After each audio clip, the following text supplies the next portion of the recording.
수고하셨습니다. 네. 자, 마지막 제 3분 질의만 남아 있습니다. 질의를 시작하겠습니다. 저는 비법조인 출신이지만 헌법 해설 책을 제가 쓴 적이 있습니다. 일반인의 상식적인 눈으로 헌법 한 조항 조항을 제가 한자 한자 썼습니다.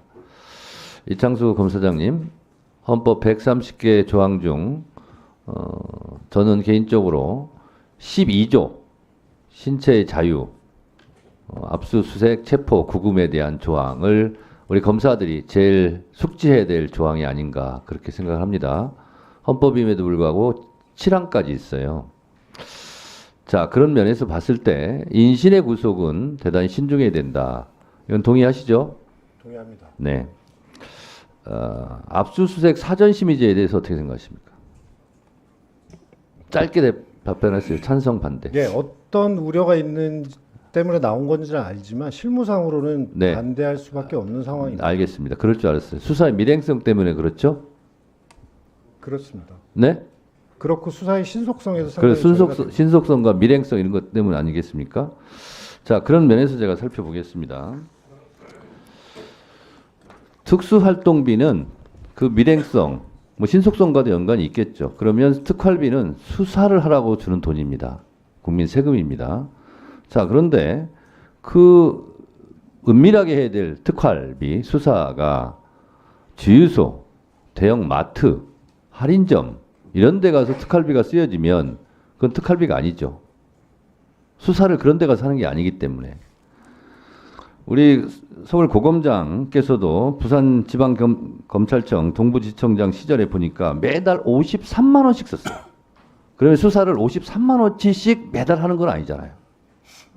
이러니까 국민들이 특활비에 대해서 문제 제기를 하는 겁니다. 그리고요, 이상한 일이 또 있어요. 이상하게 설날 전날 그렇게 수사를 많이 하나 봐요. 이때는 집중적으로 특활비가 배포가 됩니다. 아니, 설날에 다 집에도 가고 그러실 텐데 왜 이때 특활비가 필요할까? 떡값이죠.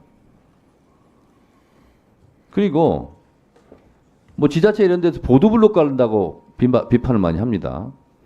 2배에서 16배가 12월 달에 집중적으로 살포가 됩니다. 특활비가. 이러면 안 됩니다. 그리고 피의사실 공표 이거 하면 안 되죠. 이창수 검사장이 성남지청일 때 이재명 대표 수사를 하는데요.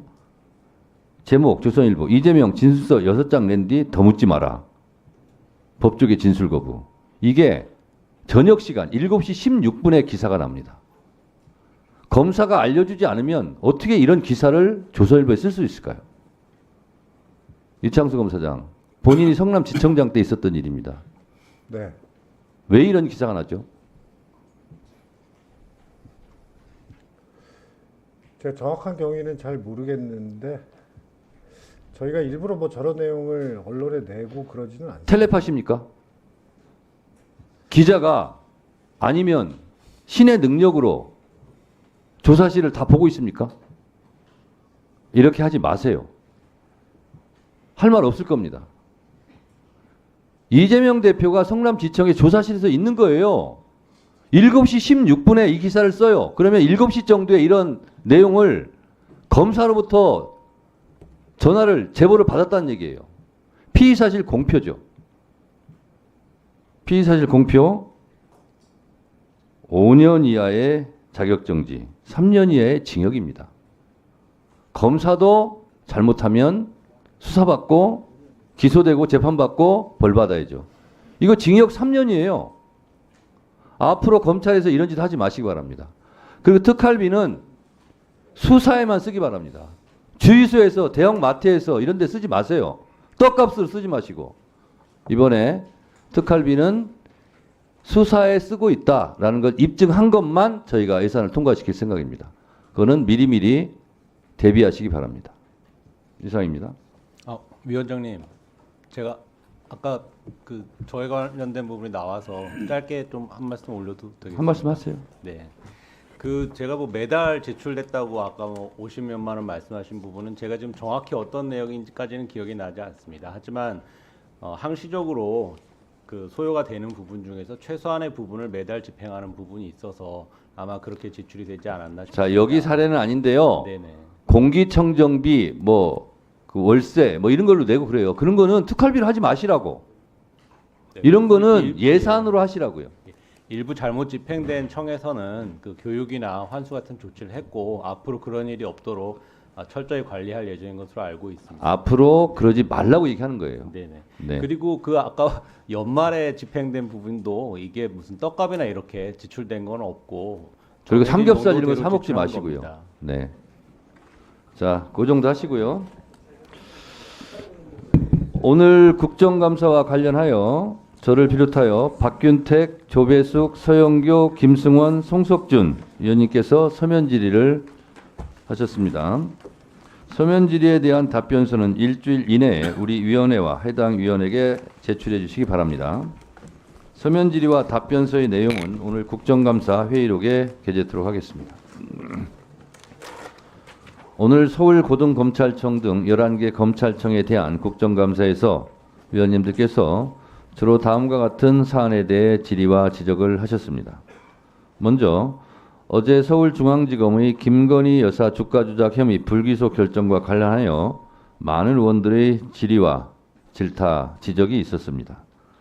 검찰이 정치적 중립성과 공정성을 잃고 부실 수사로 일관하였다는 비판과 함께 검찰이 충분히 수사했고 법리와 증거에 따라 객관적으로 결정했다는 엇갈린 주장과 평가도 있었습니다. 그 외에도 현재 진행 중인 검사 탄핵소추의 필요성 및 정당성에 대한 논의와 함께 서울고검과 수원고검 및 산하지청들이 담당하고 있는 주요 사건에 대한 철저하고 중립적인 수사를 촉구하는 주문도 있었습니다.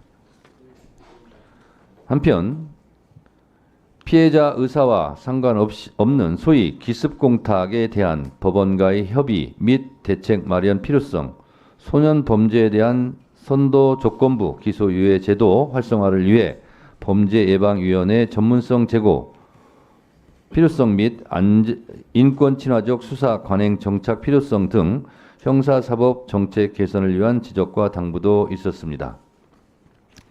위원장이 개인적으로 한마디를 당부드리자면 성인지 감수성이라는 말은 많이 들어보셨을 겁니다. 권력 인지 감수성이라는 말을 혹시 들어보셨는지요?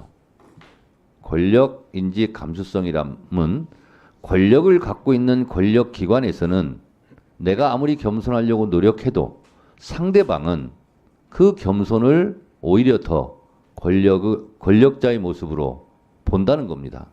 따라서 갑과 을의 관계가 있을 때는 갑이 을의 심정을 헤아려야 된다, 이런 겁니다. 그래서 검찰은 누가 뭐라고 해도 현재까지는, 나중에 어떻게 될지는 모르겠습니다만 권력기관입니다. 검찰에 불려가서 수사를 받고 있는 피의자들은 한없이 작고 힘없는 그런 을의 관계입니다. 그럴 때 진정으로 그 사람들의 인권을 생각하는 것, 이것이 권력 인지 감수성이라고 제가 알고 있습니다. 그래서 우리 검사들께서는 권력 감수성에 좀 민감하셨으면 좋겠다. 그래서 아까 제가 질의 과정에서 헌법 12조도 반드시 숙지하고 그 부분을 중요하게 생각해야 할 것이 아닌가, 그런 말씀도 제가 드렸습니다. 서울고검장님, 수원고검장님, 서울중앙지검장님을 비롯한 관계기관장 여러분께서는 위원님들의 지적과 조언을 겸허히 받아들여 국민의 눈높이에 맞는 공정하고 중립적인 수사와 인권보호에 만전을 기해해 주시기를 당부드립니다. 이상으로 오늘 서울고등검찰청 등 11개 검찰청에 대한 국정감사를 모두 마치겠습니다. 위원님들 장기간 수고 많이 하셨습니다. 부자진과 수석 전문위원을 비롯한 위원회 직원, 경위 속기사 및 언론인 여러분들도 수고 많으셨습니다. 성실하게 감사에 임해주신 검사장님들과 관계 공무원 여러분께도 감사 말씀드립니다. 다음 국정감사는 10월 21일 국회에서 대검찰청에 대해 실시하겠습니다. 감사 종료를 선포합니다. 이 영상을 본 네티즌들은 특활비는 전부 삭감하는 게 맞다고 봅니다. 저런 식으로 이용하면 특활비가 왜 필요합니까? 나라 꽃간을 저렇게 털어먹으니까 답이 없지. 부자 감세, 세수 정책에 탕과놀이만 넘쳐나네요. 힘들게 공부하여 검사가 되었을 테고 가족도 있을 텐데 그 가족들에게 자랑스러운 가장일까? 등의 반응을 보였습니다. 자, 그러면 지금부터 잠시만 주목해 주시기 바랍니다. 제가 구독자분들을 위해서 선물 하나를 준비했는데요. 제가 항상 여러분들께 드리는 말씀이 있습니다. 뉴스만 평소에 잘 챙겨보셔도 돈이 되고 돈을 벌 수 있다라고 말씀을 드렸는데요. 여러분들은 여기 보시는 삼성전자 뉴스를 보고 어떤 생각이 드세요? 아니면 정치인들의 뉴스, 날씨 뉴스를 보고는 어떤 생각이 드시나요? 그냥 뉴스만 보고 끝내는지 아니면 이 뉴스를 어떻게 이용할 수 있는지 이 부분을 고민하고 계시는지를 되물어보고 싶습니다. 그 이유가 뭐냐 하면 제가 지난번에 여러분들께 뭐라고 말씀을 드렸었죠? 지금은 반도체 섹터를 눈여겨보셔야 한다고 말씀드렸습니다. 그리고 나서 이런 썸네일들 뉴스를 통해서 많이 보셨을 겁니다. 반도체 내용이 이슈가 됐을 때 부자들은 어떻게 생각한다? 반도체 관련주들은 뭐가 있는지, 어떤 종목이 가장 좋은지, 어디에 투자해야 돈이 몰리는지 자연스럽게 생각한다고 제가 말씀을 드렸죠. 그 이유가 뭐냐 하면 부자들이 봤을 때는 이슈가 곧 돈으로 이어지고 그 이슈가 나에게 돈을 벌어준다는 경험적 확신이 있기 때문에 부자들은 항상 이런 사회적 이슈를 관심 있게 챙겨본다고 제가 말씀을 드렸습니다. 이번에도 마찬가지인데요. 제가 지난번에 시청자분들과 함께하는 주식으로 수익 내기 이벤트를 진행했었죠. 당연히 100% 무료로 진행을 했었고요. 여기 보시면 아시겠지만 제가 지난번에도 구독이라고 보내주신 모든 시청자분들께 반도체 관련주 중에 가장 크게 급등할 딱 한 종목, 많은 종목도 아니라 한미반도체 한 종목을 여러분들께 추천드렸어요. 그러면서 여기 나와 있는 대로 정확히 얼마에 매수해야 하는지, 그리고 수익률이 어느 정도 나왔을 때 팔아야 하는지를 이런 부분들까지 여러분들에게 정확히 알려드렸었는데 지금 실제로 어떻게 되었다? 오른쪽을 보시면 아시겠지만 제가 지난번 문자 발송으로 이 한미반도체를 소개해드리고 나서 실제로 이렇게 5배 이상 어마무시한 상승이 나왔습니다. 100만 원만 투자를 했어도 무려 500만 원이 넘는 수익금이 생긴 거죠. 그래서 당시에도 굉장히 많은 분들이 제가 드린 이 한미반도체로 수익을 내실 수가 있으셨을 텐데요. 다시 한번 축하드린다고 말씀을 드리겠고 이번에도 마찬가지입니다. 앞으로도 2024년, 2025년 계속해서 기대해볼 섹터는 AI입니다. 그 중에서도 AI 반도체는 그 누구도 부정할 수 없는 미래 성장 산업입니다. 그러면 우리가 어떻게 생각해 볼 수 있을까요? AI 반도체 종목 중에 앞으로 크게 대장 역할을 하면서 10배 이상 급등할 수 있는 텐베고 종목을 지금부터 열심히 추적해야 한다는 겁니다. 큰 돈을 투자하지 않더라도 월급의 일부분 아주 소액이라도 이 종목을 모아가야 수백 %의 수익률을 손에 쥘 수 있는 것이죠. 지금 여러분이 보고 계시는 이 유튜브 또한 AI 반도체와 아주 밀접한 연관이 있고 반도체야말로 대한민국의 핵심 산업으로 앞으로 더더욱 시장은 성장할 수밖에 없습니다. 그렇기 때문에 제가 이번에도 뭘 보내드리고 있냐면 지난번과 똑같이 구독이라는 문자를 보내주시면 제가 AI 반도체 관련주 중에 앞으로 대장주 역할을 하면서 주가가 가장 크게 급등할 한 종목을 여러분들께 문자 발송으로 종목명과 사고 파는 시점을 모두 알려드릴 건데요. 그 문자를 받고 여러분들이 주식으로 돈 버는 연습을 한번 해보셨으면 좋겠고요. 혹시라도 나는 주식을 하지 않는다 하시는 분들은 주변에 주식하시는 지인분들에게 말씀을 해주셔도 되고요.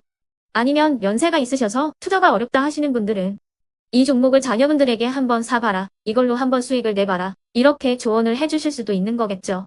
그래서 지금 이 영상을 보시는 시청자분들 중에 나도 이번 종목이 좀 궁금하다 하시는 분들은요. 누구나 상관없이 그리고 어느 시간대나 상관없이 부담없이 010-2514-5930번으로 구독이라는 문자 보내주시면 제가 이번에도 똑같이 무료 추천 급등주 문자를 보내드리겠습니다. 이해되시겠죠? 제 번호 010-2514-5930번으로 구독이라는 문자 보내주시면 여러분들이 직접 이슈를 통해서 돈 버는 연습을 해보실 수가 있는 거고 제가 돈을 받는 것도 아니고 투자를 대신해 드리는 것도 아니기 때문에 부담 없이 신청해 주시면 되는 겁니다. 그리고 수익이 나면 저는 다른 것은 하나도 바라지 않습니다. 제 채널에 구독, 좋아요 한 번씩만 눌러주시라 이렇게 다시 한번 말씀을 드리겠습니다.